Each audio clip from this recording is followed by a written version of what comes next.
Namaste and good morning, everyone. Let's start our Saturday Sutras class with some prayers. Om Guru Brahma, Guru Vishnu, Guru Devo Maheshwara, Guru Sakshat Parbrahma, Tasmai Shri Guruve Namaha. Om Bhu Bhava Swaha, Tatsavitra Varenayam, Bhargo Devasya Dhimahi, Diyo Yo Nah Prachodayat. Asto ma sadgamya, tamso ma jyotirmya, mrityurma amritam gamya. Om sehna vavtu sehna bhunaktu seviryam karvavahe. Tejasvi navadhitamastu ma vidvishavahe. Om shanti shanti shanti om. So Yog Sutras written by Maharishi Patanjali. So we started a few weeks ago. So today we're going to start our class with the Sutra number 13. Okay. And we often talk about the difference between the Sutra and the Shloka mantra. We should know that these are scriptures. And Sutra is a very condensed form. So that's why all the extra words have been taken out. So you need the interpretations, the detailed interpretations of these verses. So verse number 13, tatra sthitau yatno abhyasah. So that's where we ended our last week's class. Tatra means there. Sthitau means stability. Yatna means effort, and abhyas is the practice. So effort to stay there is called practice. So Rishi Patanjali's instructions bring us back to the core element of practice here. That means making the effort to remain steady in an internal focus. Because we saw in the previous verse, verse number 12, Rishi Patanjali said, practice and dispassion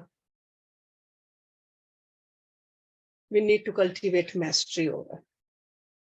That's the only way we can control our modifications of the mind. Abhyasah and vairagyam. So that's why he's defining what practice is. And in this verse, we see that self-effort is the main characteristics of practice. Self-effort. No practice can ever be done unless you do it. Nobody can do it for us. So it means making an effort to stay there. This there or the tatra word is very important part of this verse. There refers to the higher goal and purpose of life. That's what there is. In other words, we got to employ all our means and resources, internal as well as external, to attend to the main goal of life without wasting our time, without wasting our energy. We just don't want to do useless practices. We want to do those practices which will take us towards that highest goal. Rishi Patanjali, he started out the scripture with a Samadhi Pad, the ultimate goal of a yogi. So he is presupposing that you already know what the goal and purpose of life is. Without this knowledge, despite your sincere desire to do your practice, you will just move aimlessly. This practice, that practice, this teacher, that teacher. So he's just presupposing that you already know. To undertake the kind of a practice defined here by Patanjali, you have to have a clear idea where you want to go. exactly what are you here trying to accomplish? And the central theme of the search also we need to know. So in other words, you can say that what your goal is, it should be clear. And focusing your mind on that goal implies that you have already gotten a clear glimpse of it. Sometimes this glimpse could be through the words of a guru, or it could be in your dream, had that little glimpse. But that glimpse does come. Only then you are attracted to that glimpse and you want to move forward. Otherwise, your mind will not stay on that goal. In this journey of life, most of the people, they start the journey without knowing that where they are going. Definitely they work hard. They get exhausted.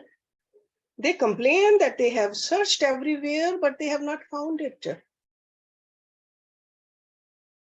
And if you ask them sincerely, what do you do? What do you want to attain? Often they'll say that, don't know, not clear. So that's why Patanjali is telling us that self-effort and having the goal in your mind is very, very important. Without that focal point, you will not be successful in withdrawing the scattered forces of your mind. Searching this, going there, it's just like a waste of time and the energy in this external world. You must find a support for the mind before you withdraw it from the external world. Because external world is so tempting, just constantly draws your attention. So that's why we need to be careful. Mind is such an expert in identifying itself with the outer objects. If there's no worldly object, it might identify with a shunya, nothingness. Then it will get bored with the nothingness. And when that happens, this crafty aspect of our mind will come forward to fill the void with imaginary objects. It will even fool you into believing that you are having a spiritual experience. Then you start talking about that spiritual experience. And if you randomly choose one object and assign the mind to it as a point of focus, you are running the risk of tainting the mind. So that's why selection of the object on which to focus your mind is extremely important. That's why it's imperative that you receive guidance from an experienced teacher rather than waste your time experimenting in various objects of concentration. In the yogic tradition, a guru gives us a ishta devta. Guru gives us a mantra. And we start our sadhana. This is what there means. Sadhana we have to do. Guru just gives only the mantra and the ishta. Tatra sthitau yatno abhyasah. Otherwise, we can just continuously keep on practicing, but we are not getting anywhere. It's almost like a person going 2 miles south and then 2 miles north. At the end, there's a lot of effort, a lot of energy wasted, but there's no movement at all. Now, in the next verse, if you ask me which one is my favorite verse of the whole list of the sutras, this is my favorite. All my life, it has been my favorite verse, favorite sutra. Maybe I heard it from my Guruji's mouth when I was a little girl. And even when I grew up old also. It's very important for all abhyasas. Sa tu dheerakal nairantarya satkarasevito dridha-bhoomih. Sa means that, tu means verily or definitely. Dirgha means long, kal means time. Nairantarya, continuously, that means without any interruption. Satkar, respect. Asevit, fully respected. That means completely served. Seva means serving. Think that you are serving your Guru when you are doing your abhyasah. Dridha, firm, strong or unshakable. Bhumi, ground. A yogi guru does not want any other seva than just follow the instructions of the Guru. That's all Guru wants. Perfection in practice comes when one continues to practice with sincerity and respect for a long period of time without any interruption. Only then your practice will bear fruits when it encompasses these three secrets to success in yoga. So there are three things mentioned in this verse. Ordinarily, we hear people saying that practice makes you perfect. But if you look at it, practice simply makes you a practitioner. Only a perfect practice can make you perfect, not just a mere practice. So perfection in practice depends on the three main elements described in this verse. First one is you have to practice for a long time. Dirgha kal. Second, your practice must not be interrupted. You must do it regularly. Sickness or health. Good times or bad times. Because they are part of life. Practice. You don't want to let go. Third, you must do your practice with love and respect. Seva. Why are these three components so important? Because our personality is made up of our habits. There is a habit pattern in all of us. And those habit patterns are formed by our repeated actions. Anything we repeat again and again, it becomes our habit.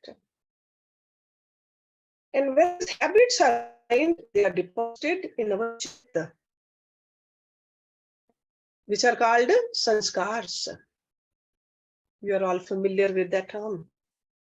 And when similar sanskars are joined together, they are called vasanas. Because often you ask me, what is the difference between sanskar and the vasanas? Vasanas are a group of sanskars. Similar group of sanskars are called vasanas, or a group of impressions. It's strong enough to take our mind. So vasanas come from deep within and they motivate us to think, speak, and act in a manner that is congruent with them. These vasanas get triggered. All you need is a little spark. Just a tiny bit excuse. For example, someone who's angry by nature, Through his repeated acts of violence, he has formed the habit of being violent. And all the subtle impressions of violence are stored in his mind field. That's why we see the shootings these days. Every day we hear it. Somebody just knocks at somebody's door to get help. They just get shot because of these vasanas. A saintly person has saintly vasanas to help somebody even at his or her cost. A violent vasana will make a person take somebody's life without any reason. These powerful habits are formed over a long period of time. And the process of undoing them will also take a long time. You must not expect instant transformation. It's not that a weekend retreat and you become a yogi. No. Long time, dirgha. You do your practice for a long time period of time in order to generate a new, spiritually illuminating, positive, destructive patterns. Because only then the negative tendencies will neutralize. Only then you will feel there's a transformation in me. Where I used to react right away, now I don't. It takes time to change the habits. But then you also need to do your practice regularly.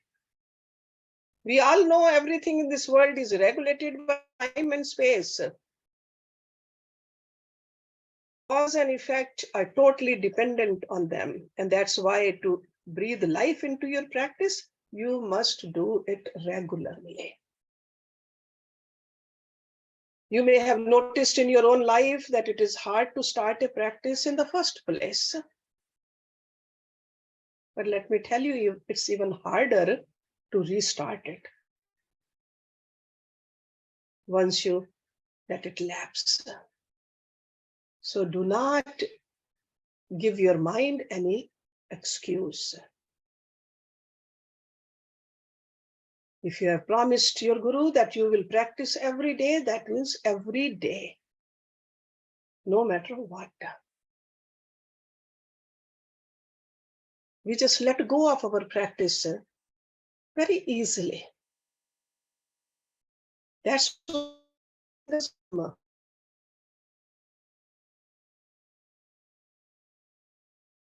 whether you are traveling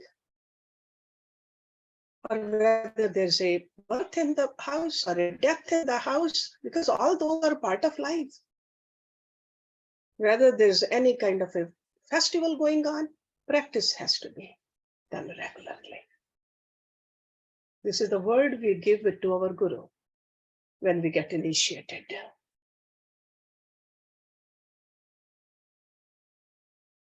Irregularity breeds procrastination. I'll do it tomorrow. And this is a hurdle that is hard to overcome. And according to Lord Krishna, procrastination is tamasic in nature. Tamasic. We got to keep that far away from us. And finally, you can continue your practice for a long period of time without interruption, only when you love it.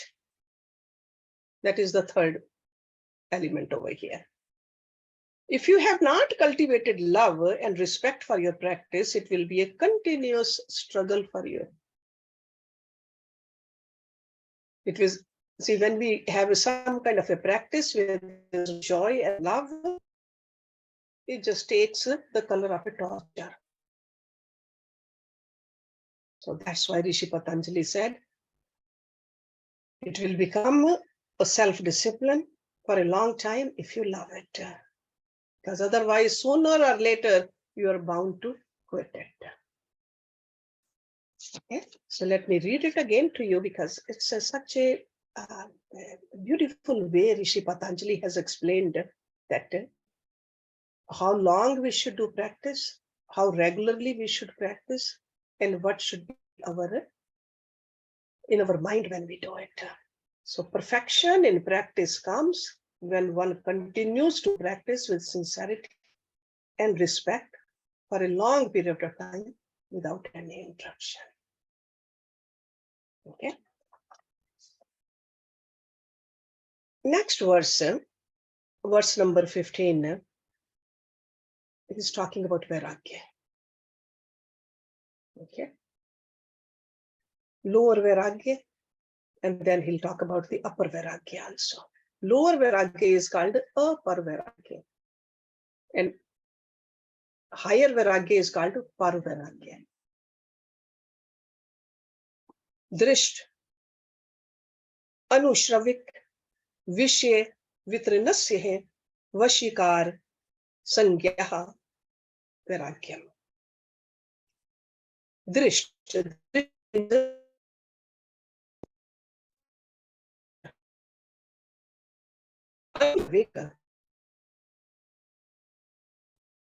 An means that which follows.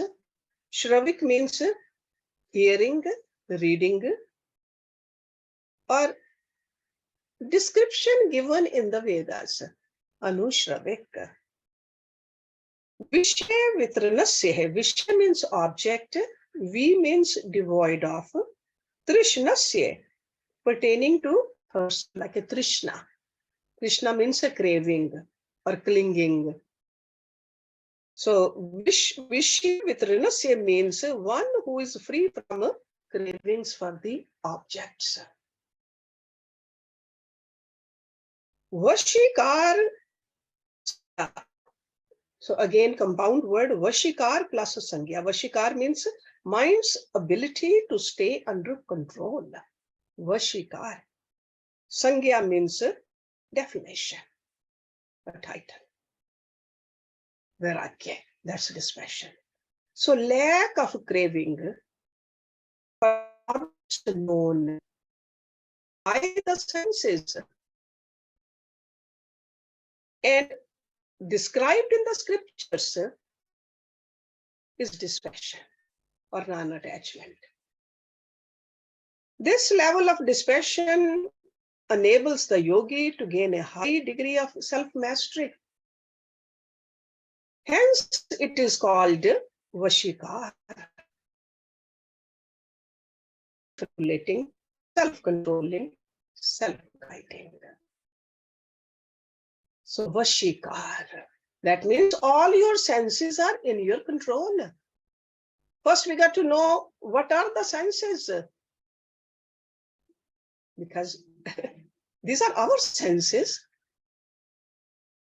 These are the instruments given to us by the nature. We are the master of it. Don't become the slave to them if you want to do the practice. This Vashikar Sangya defines a state of non-attachment that enables the mind to remain free not only from the charms and the temptations of the world, but also the temptations described in the scriptures. And what are those? Heavenly pleasures. Because scriptures talk about do good, you will attain the heavenly abode. A yogi says, I'm not going to get tempted. My goal is not heaven. My goal is God himself. I want to go back to that. That is a dispassion. So the entire concept of dispassion falls in two categories, lower and higher. So lower form, as I said earlier, is apar vairagya, and higher is par vairagya. But this one, this sutra number 15 describes only the lower form. This is a lower form.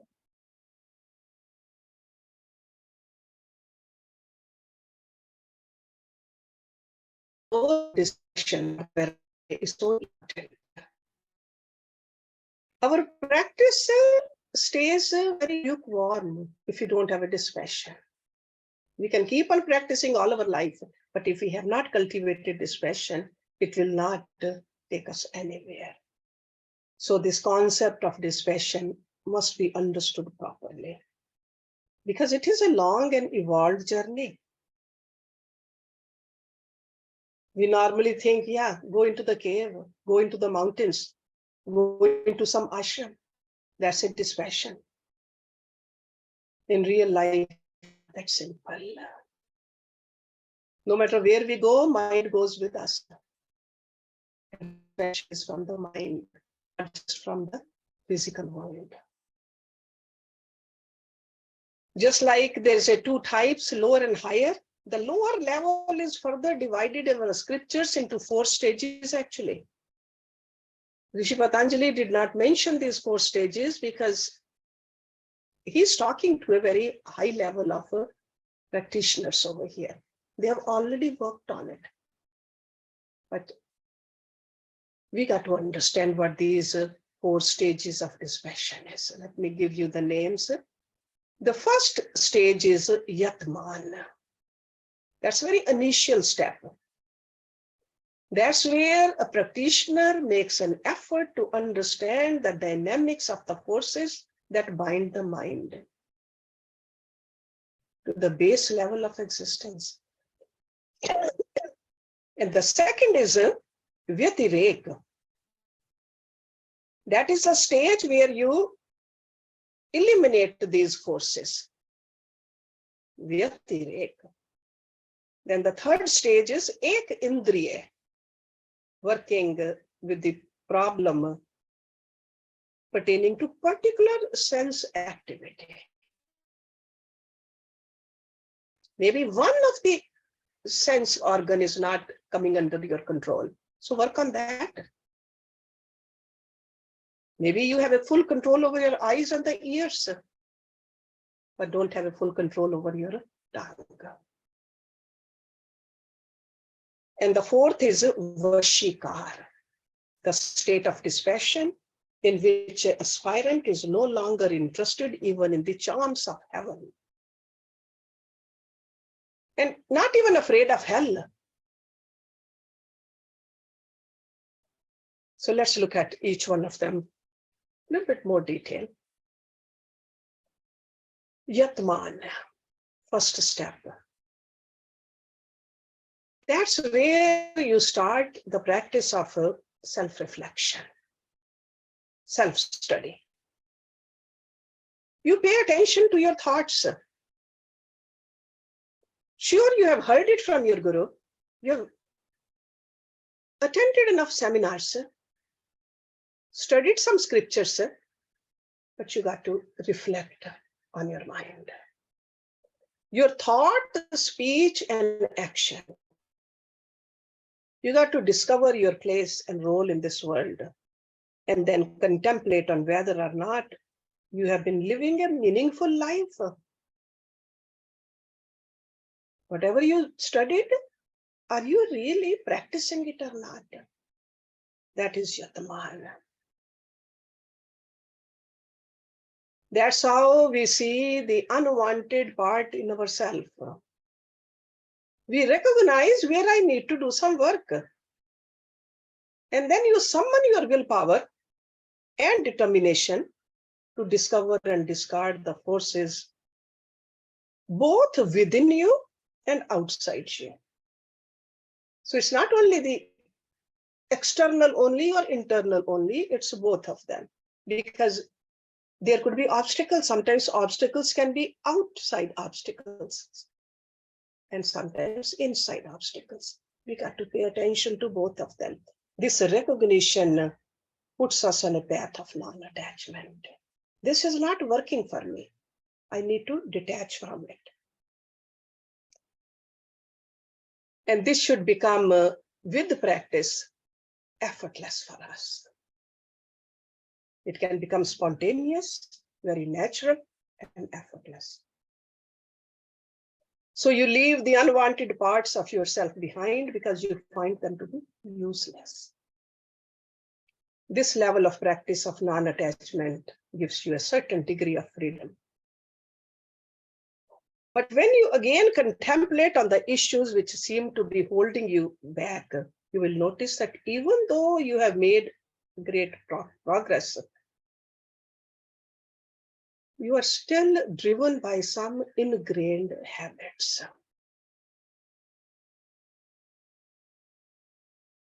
Because you're draining your energy. So that's where the second stage of practice, where you isolate the habits that require special attention. Vyatireka. Then you go back to your guru. Or you go back within yourself. Get into the process of elimination, because those disturbing habits are weakening you, and you got to replace them with the positive ones. Vyatireka. Cultivating these positive habits require abhyasah, methodical practice, consistent practice, prolonged practice. But only you know it, and you got to work on it.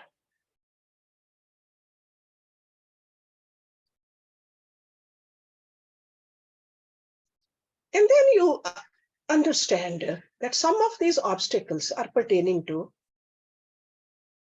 just one or two senses. For example, sleeping. You just love to sleep more. You don't want to get up in the morning. Or it could be tasting, or any other kind of a sense pleasure. You got to just not get totally helpless. Just figure it out and work on it. You must find a more focused and well-structured contemplative tool to discover the dynamics of that particular sense activity. And that's where the third stage is. Ek indriya. Focus on one indriya, one sense. So the practice of dispassion at this stage is called ek indriya. One particular sense activity which is creating a turmoil in yourself. It's almost like a focusing on it so hard with your own energy, burning that temptation.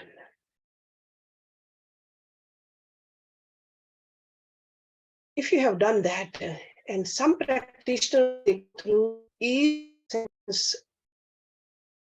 at a time also. Work on the taste for a prolonged amount of time, or work on the sight, work on the hearing. That's where those fastings are.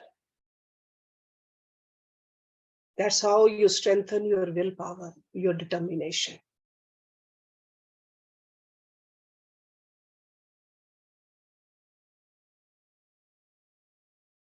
By doing this kind of a practice and working on the dispassion, you reach that fourth stage of vairagyam, which is called a vashikara. The level of dispassion which enables us to be masters of ourselves. That's a vashikara samjna. Free from the dictates of the theology or religion or the temptations of the heaven also, or the fear of the hell also. You are totally in control. And vashikara. So Rishi Patanjali doesn't mention the other three, but he talks about this vashikara. So this vashikara sangya is the lower level of vairagyam. Remember that. So we got to just see, where do we stand? Are our senses in control? In our control or not?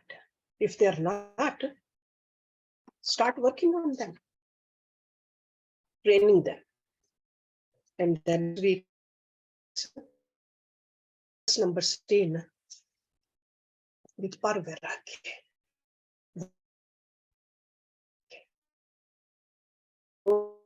पूर्णं पूर्णात् पूर्णमुदच्यते पूर्णस्य पूर्णमदाय पूर्णमेवावशिष्यते ओम शांति शांति शांति.